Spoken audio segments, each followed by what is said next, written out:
There is a $12 billion industry that depends on you never learning what I'm about to show you. Every spring, millions of gardeners walk into stores, grab a bottle off the shelf, and spray chemicals onto the same soil they're trying to grow food in. We've normalized this cycle.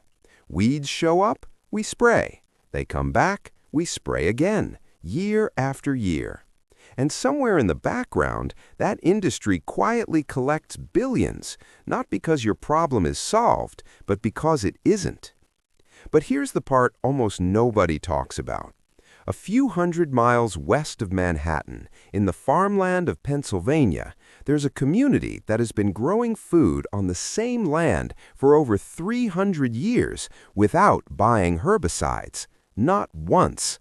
And yet, their gardens are cleaner, more productive, and require far less effort than most modern gardeners experience. I've walked those gardens. I've seen rows so clean it didn't even make sense.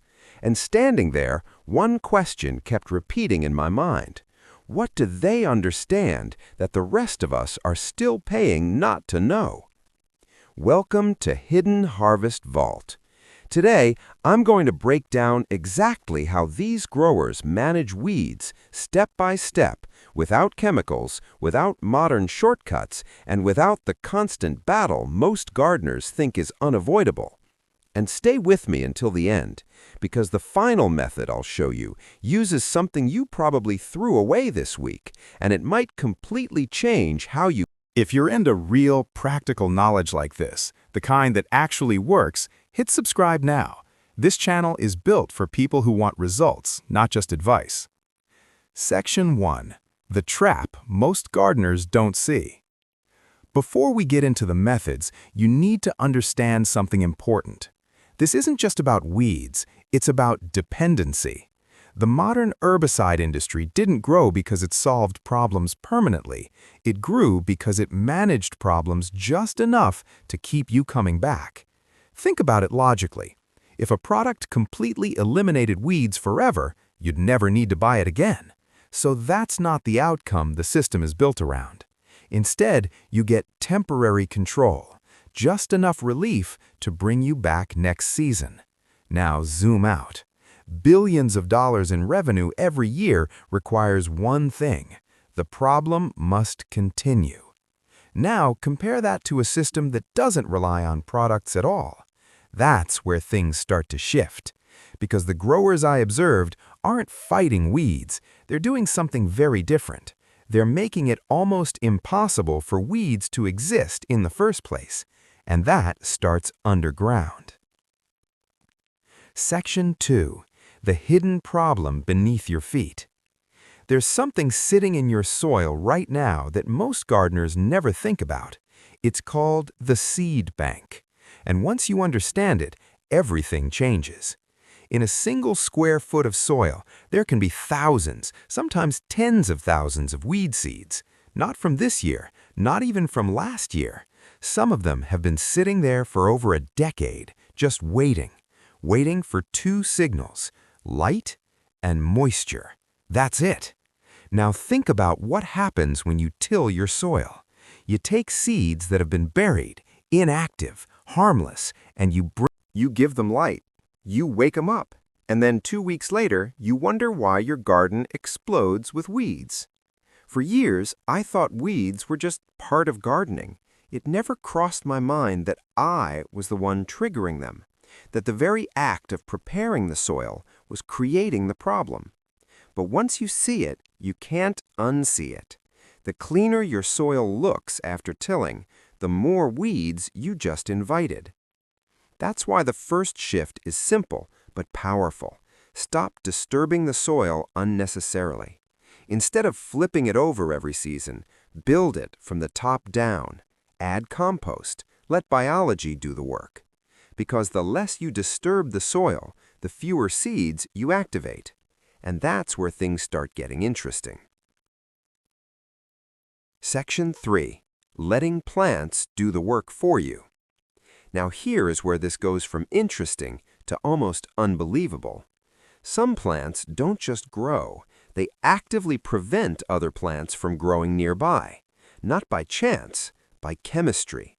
This process is called allelopathy, and certain cover crops, especially cereal rye, are incredibly effective at it.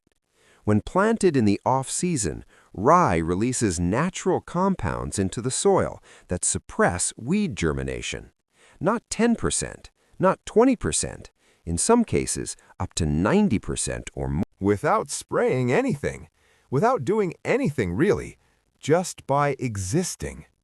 So instead of leaving your soil exposed, which is basically an open invitation for weeds, you plant something that takes control of that space first. Then in spring, you cut it down and leave it as a layer on top. That layer does three things at once: blocks sunlight, suppresses new growth chemically, and locks in moisture. And suddenly, weeds don't have a way in. This is where the mindset shifts. You're not removing weeds anymore. You're preventing them from ever getting started. Quick question for you. Have you ever tried cover crops before, or is this completely new?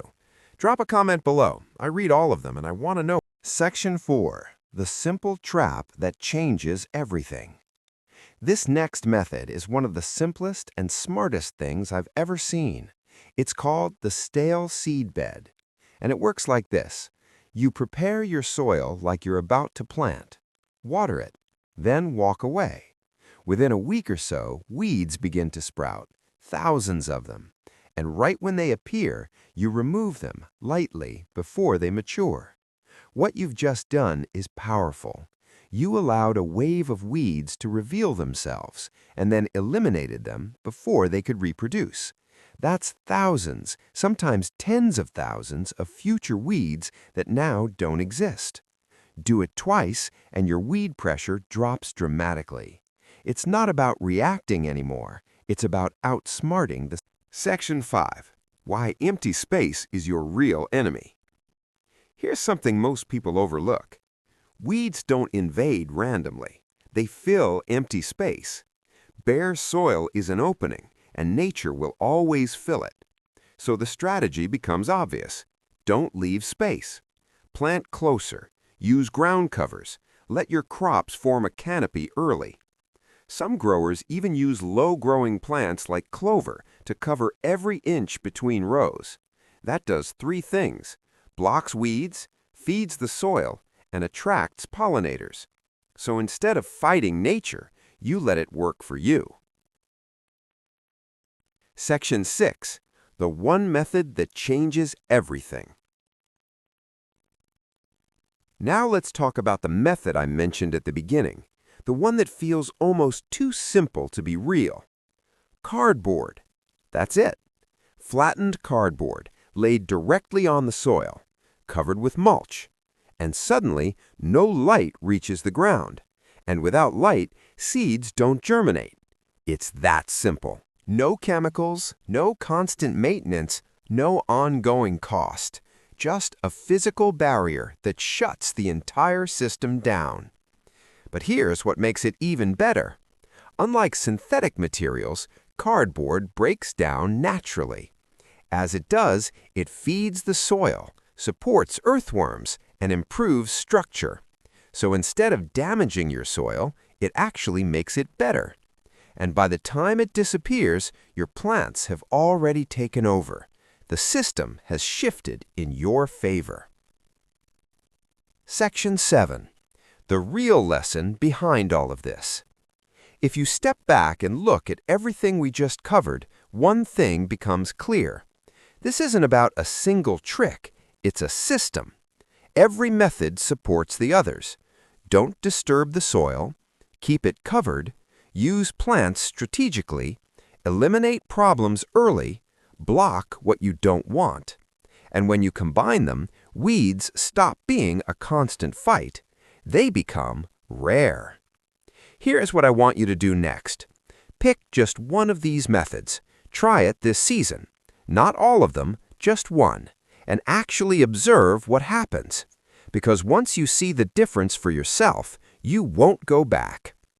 If this changed the way you think about gardening even a little, hit subscribe to Hidden Harvest. There's a lot more coming. deeper strategies, forgotten techniques, and systems that actually work without constant spending. And before you go, drop a comment and tell me which method you're trying first. I want to hear it, because the more people understand this, the less power that $12 billion cycle has over all of us. There are more secrets inside the vault. I'll see you in the next